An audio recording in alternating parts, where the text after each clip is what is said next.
people's political views sometimes can change, and evolve during their lifetime. How have your views and opinions changed? And, how do you think that has shifted over time?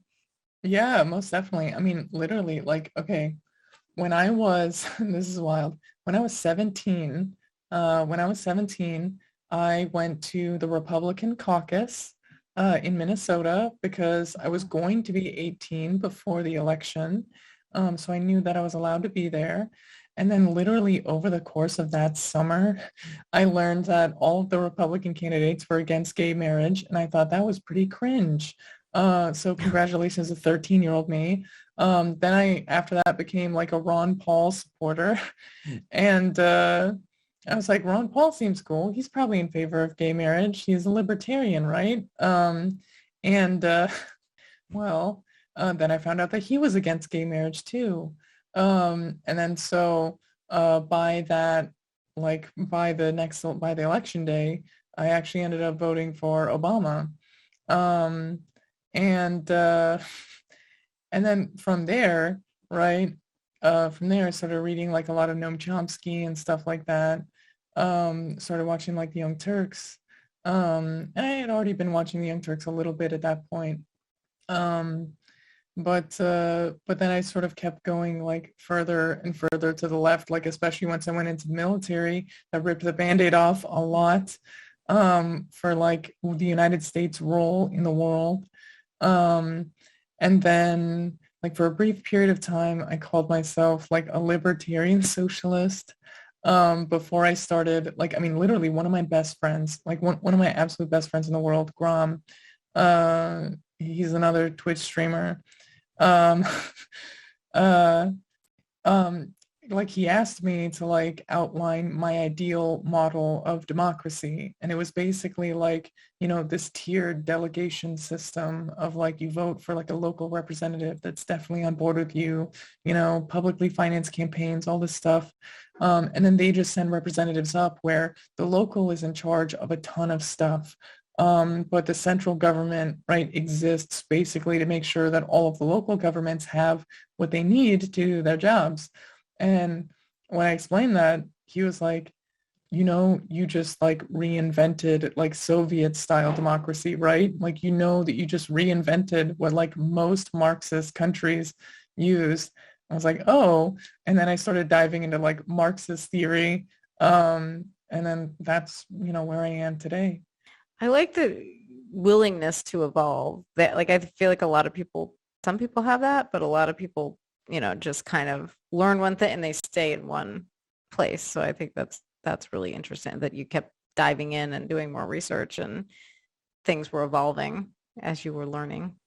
Yeah, yeah, most definitely. I mean, a lot of it stems from I mean, sort of like a lot of it stems from the beliefs that I have about myself, right? So I know me enough to know that I'm actually a very slow learner. I'm an incredibly slow learner, which sometimes is very, very frustrating for the people around me. Um, but like because I recognize that about myself, I think that gives me like a little bit more ability to like change my mind and learn, just because I do honestly believe that believing yourself to be a smart person is sort of a dangerous thing to believe, right? If you have it as part of your identity that you're a smart person, whenever you find yourself wrong, instead of challenging where you're wrong internally and changing your mind, you will sort of fall back on, well, I'm a smart person. I can't be wrong. They must be the one that's wrong. Um, and so that mentality, the desire to keep up an image of yourself as being a smart person actually becomes one of the biggest barriers to learning. And so that really is why, like, for me, I kind of try to surround myself with people who I want them to prove me wrong, right? And once again, this can very much annoy a lot of my friends a lot of the time because I'll come up with an idea and I'll say, hey, what do you think of this idea?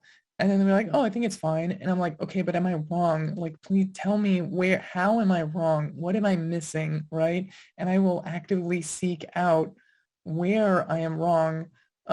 Because once again, I know I'm kind of a slow learner and I want to know where I'm missing something because you know, I feel like on my first pass of the thing, I might miss something, and I probably will miss something.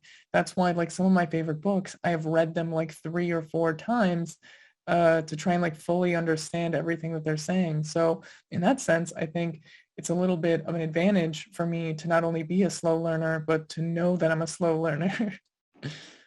Yeah, Wow. I totally agree with you on that point where if your identity is I'm smart, I know you're like there's a wall up and you're not listening to other thoughts, takes, facts, maybe.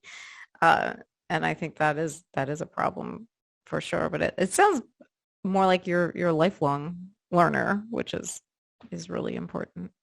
Yeah, it's honestly my favorite thing. Like it's my favorite thing. Like one of the reasons like I just like I really just genuinely do love reading and I love learning things. And so like for me, when I was working on like my degrees, I did that while I had like full-time employment in like other ways, right? I literally got my bachelor's degree done in about a year and a half.